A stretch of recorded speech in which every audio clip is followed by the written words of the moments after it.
கடந்த ஆண்டுடன் ஒப்பிடுகையில் இந்த ஜூன் மாதத்தில் UPI பரிவர்த்தனை 49% அதிகரித்துள்ளது. கடந்த 2016ஆம் ஆண்டு நடைமுறைக்கு வந்த UPI பரிவர்த்தனை முறை நாட்டின் பண பரிவர்த்தனை நடைமுறையில் மிகப்பெரிய மாற்றத்தை ஏற்படுத்தியது. பெரிய வணிக வளாகங்கள் முதல் சிறிய பெட்டிக்கடைகள் வரையிலும் பிரதானமாக UPI மூலமே பண பரிவர்த்தனைகள் மேற்கொள்ளப்படுகிறது. தற்போது இந்தியாவின் உதவியுடன் சில வெளிநாடுகளிலும் UPI கட்டமைப்பு ஏற்படுத்தப்பட்டு வருகிறது.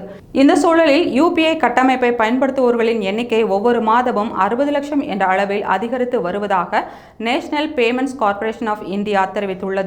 சென்ற ஆண்டுடன் ஒப்பிடுகையில் இந்த ஜூன் மாதத்தில் UPI பரிவர்த்தனை எண்ணிக்கை 49% உயர்ந்தது.